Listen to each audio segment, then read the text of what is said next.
is the Real Health Podcast brought to you by Riordan Clinic. Our mission is to bring you the latest information and top experts in functional and integrative medicine to help you make informed decisions on your path to real health. Well, once again, welcome everyone. It's Dr. Ron Hunninghake, and we're back with the Real Health Podcast here at Riordan Clinic. And today we have a really special treat. And to make my introduction, I want to tell you something that I say to my nurses all the time. If you want something important done, ask a farm girl to do it. And here on our show is the Kansas farm girl that is really sparking a revolution in integrative oncology, Dr. Nasha Winters. So Nasha, thank you so much for being on this program. Yeah, you kind of bring me to tears because this is something really special for me. It's like a giant circle, has come fully around here, and that my roots do start in Wichita, Kansas. My early roots with Dr. Riordan, 16 years old on Fridays at the center having lunch with this guy who just took a shining to me and was just so kind and supportive and encouraging for me to beat to a rhythm of my own drum. Who knew I'd ever go into naturopathic medicine and into integrative oncology all these years later, but here we are, and I love that I get to be here with all of you. That is just crazy fate. It's not fate. It's got to be planned, the cosmic plan.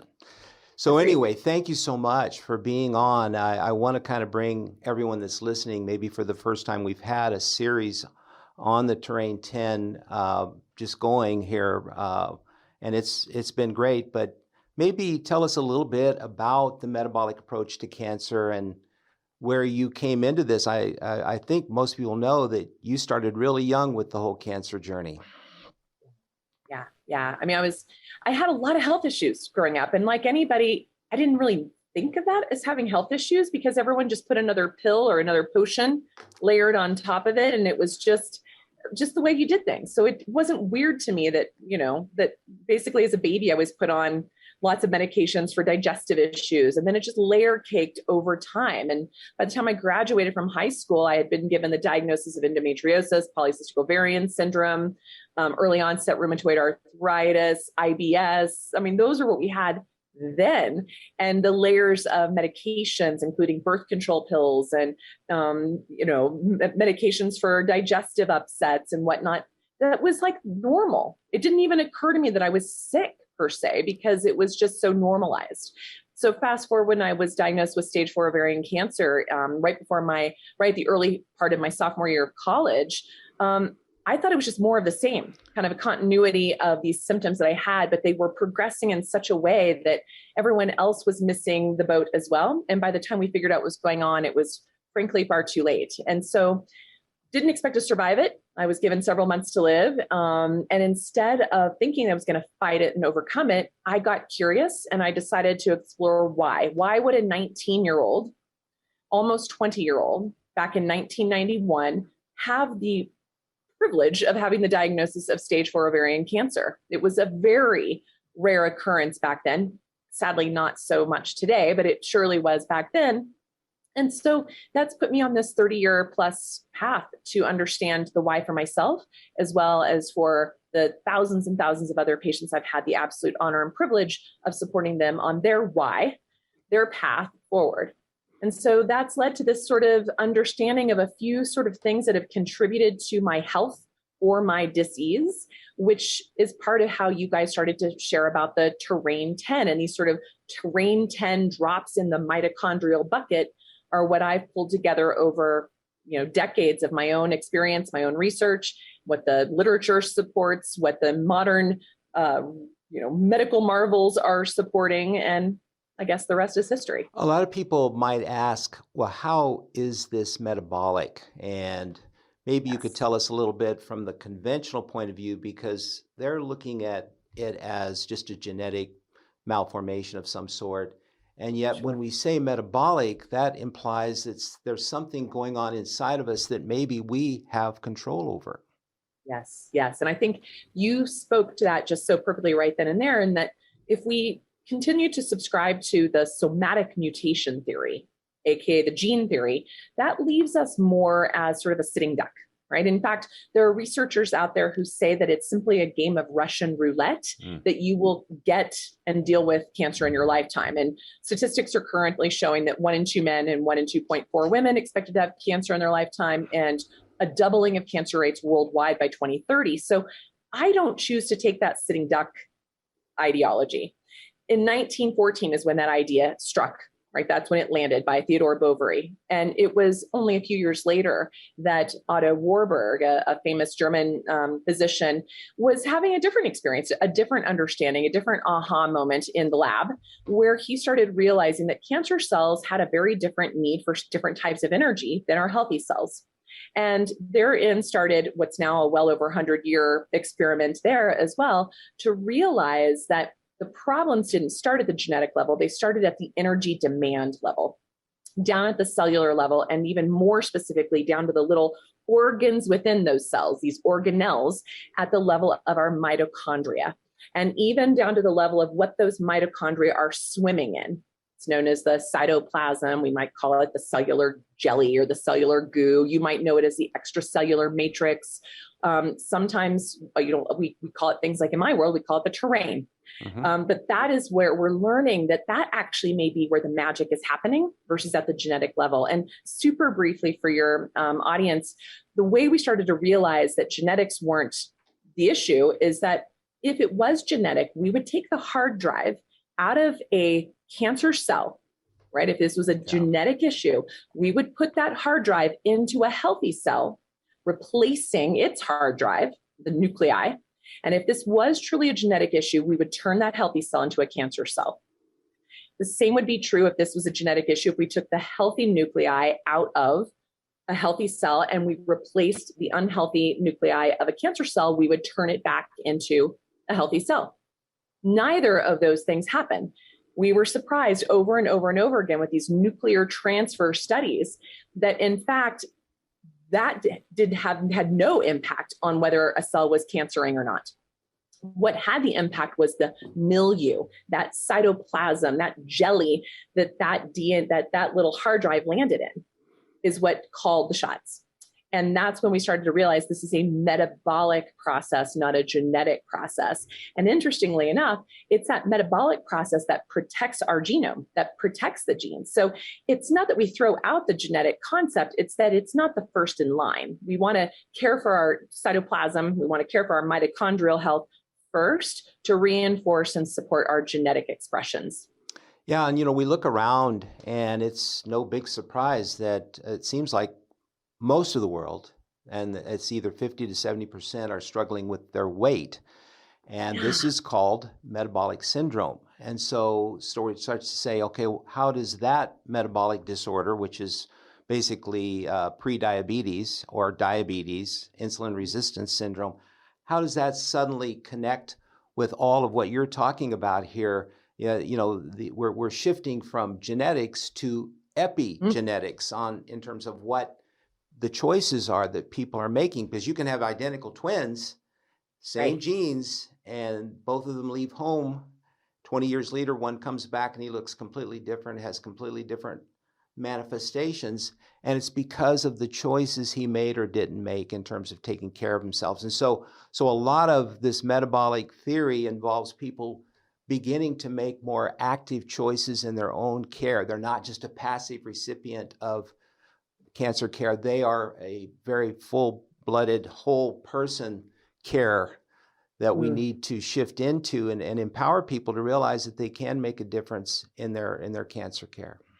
Exactly. We're far more powerful than we may be led to believe in this department. And there's so much we can do. I mean, the real cure for cancer is prevention, right? So you spoke to that 70, 80% of the population. In fact, the studies show that it's actually 88%. Wow. Of the population that is metabolically broken, meaning we have a higher waist to hip ratio. We have poor blood pressure numbers. We have poor blood sugar numbers. We have poor activity levels. We're really deconditioned. We can't basically work out without being extremely fatigued. We have poor energy status and poor resilience. Those are all sort of symptoms of metabolic health. And so that means that 88% of us are broken in that department, meaning that less than 12% of us have done a good job on this.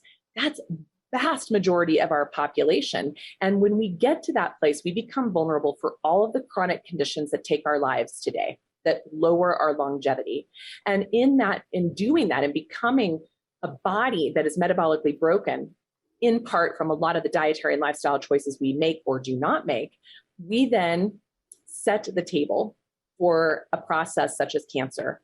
And we make it much more difficult to put that cancer into a manageable disease state or remission state without a lot of input. And the input we typically use today is still a very cytotoxic, tumor-centric approach. And it can push back the tumor burden and make scans look pretty good for a while and make labs look okay for a while. But the reality is many of those patients will be faced with another secondary cancer or a cancer recurrence if we do not correct that cytoplasmic jelly and that mitochondrial function in which the tumor was able to take seed in and sprout. So that's where we differ, is we focus not on the tumor or on the tumor cell. We support that. We'll support those therapies. And of course, we're interested in that. But where we put our primary focus is what's going on in the swimming pool, right? What's happening at that level, and how can we foster that resilience and that metabolic health and that metabolic flexibility that is missing in the vast majority of us. One of the pioneering things that Dr. Riordan did can be summarized in one word: co-learning, where he empowered patients to become part of the process and to manage for themselves through information. Namely, we did a lot of nutrient testing, we still do, but we've expanded that to more of the metabolic therapies research as well. But how does this play out in terms of this new science of integrative oncology? How does the lab work with this? Because I know that's an important part, and maybe most people are wondering, okay, great, I'm ready. I want to be empowered. What does that really mean? Sure. What that means here is, for us to be effective, we need to understand where the patient is in the moment. We need to understand what got them there. So we take an extensive intake, as you are well aware, and probably your patients are well aware. We have a lot of questions we want to ask. We want to know about you. We want to know about your family. We want to know about your mental and your emotional well-being. We want to know about your childhood adverse events. We want to know about your day-to-day intake of nutrients, supplements, medications, foods, dietary and lifestyle factors. We take all of that information in. If we're lucky enough, we also take in information about your epigenetics, like the blueprint in which you were born with. We also take in information, if we're lucky enough, of your tissue itself, like your tumor assay or your liquid blood biopsy. And then we overlay that information with some basic labs. So you talked about all the nutrition labs and whatnot that Riordan has run for years, which are an additional set of functional labs to help people know how to optimize their health. But we can even use some very standard labs, such as your complete blood count, your metabolic panel, your markers of inflammation, such as C-reactive protein, lactase dehydrogenase, and sedimentation rate. Those 5 labs are fundamental to get a good pulse on what's going on with that patient. That little bit of data that's typically covered by insurance and not considered esoteric lab testing can really show us how far down the rabbit hole the patient has gone, how well they're going to respond to whatever therapy they choose to do. Because, for instance, an elevated CRP is a poor prognosis for how you're going to respond to standard of care oncology. So we, as terrain-based providers, know how to assess you in the moment, whether you started therapy or not, whether you're trying to prevent cancer or not, and even trying to prevent a recurrence or a brand new cancer down the road. So the testing is helping us really determine where you are in the moment. So my mantra that you guys also adopt and use, the test, assess, address, don't guess, is how we know if any therapy has done its job. And if not, how do we need to pivot to make it have a better outcome for the patient? And so this approach is our methodology that is tried and true. And what you'll find is that it doesn't matter if the patient chooses standard of care oncology or integrative oncology. We need to know where the patient is in that moment and pivot on a dime if necessary. And so that's where the testing can really help us. And then we get away from the guessing, where patients think they're fine until they're not, or doctors think their patient are fine until they're not.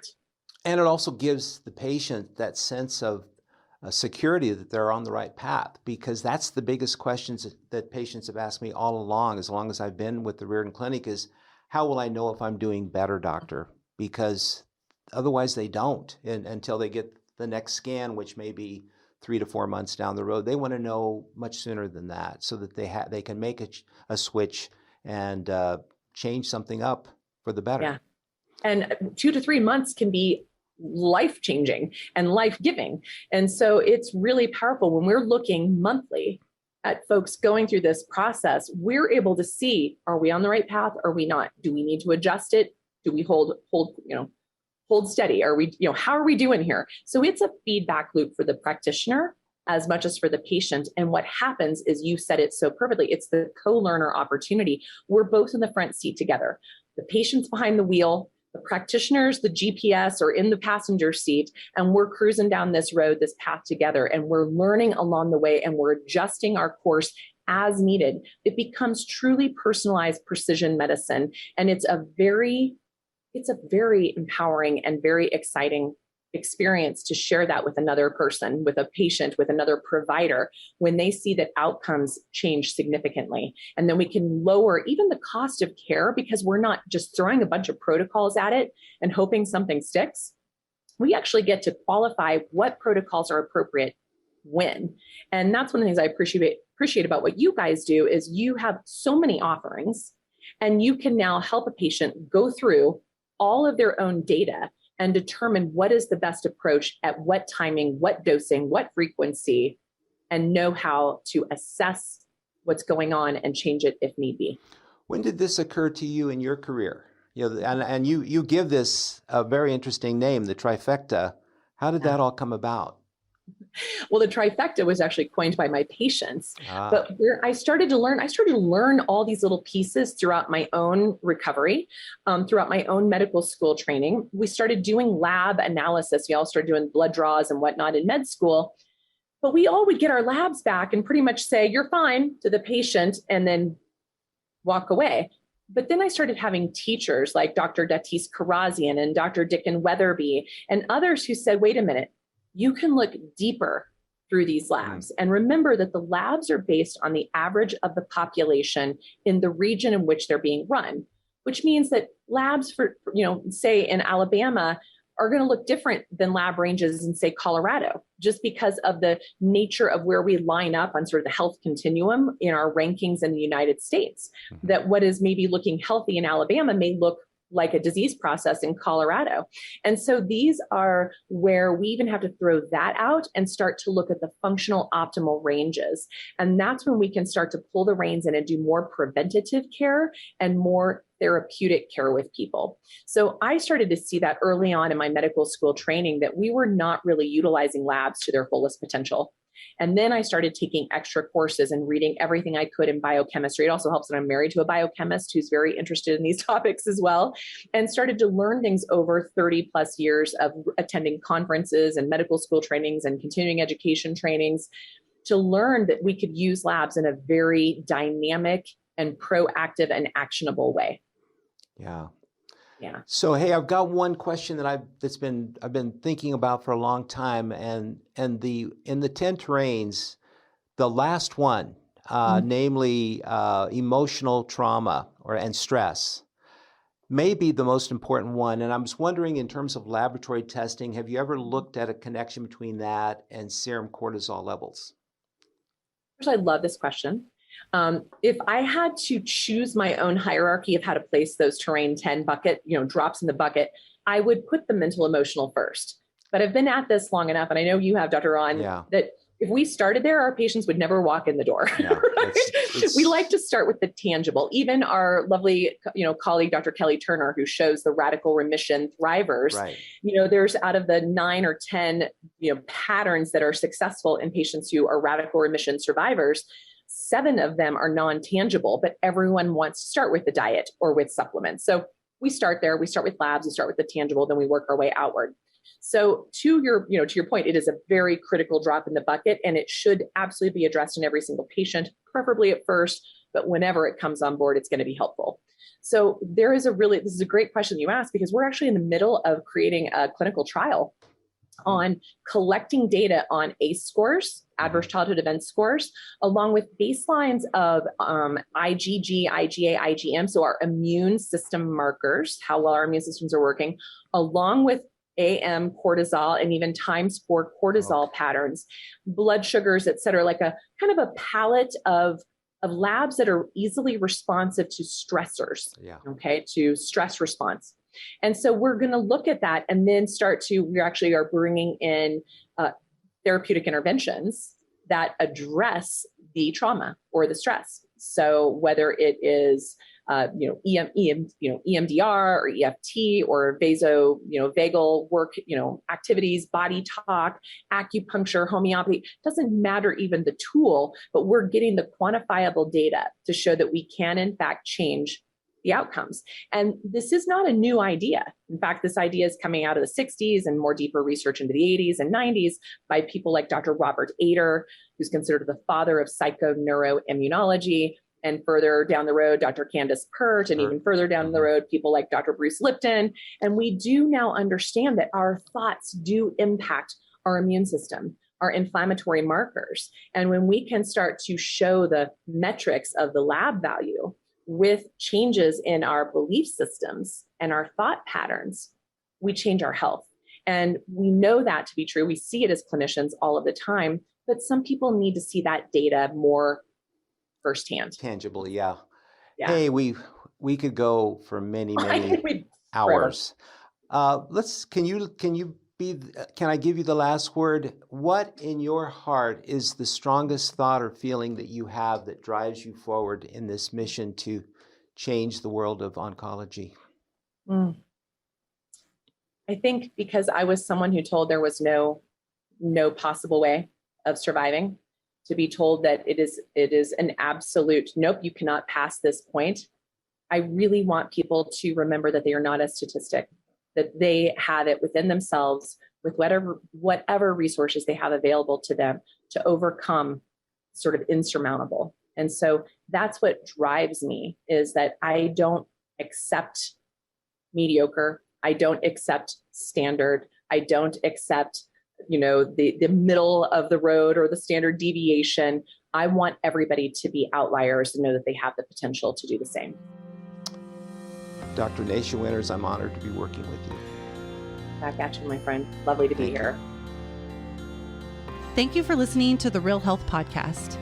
If you enjoyed this episode, be sure to subscribe and leave us a review. You can also find all of the episodes and show notes over at realhealthpodcast.org. Also, be sure to visit riordanclinic.org, where you will find hundreds of videos and articles to help you create your own version of real health.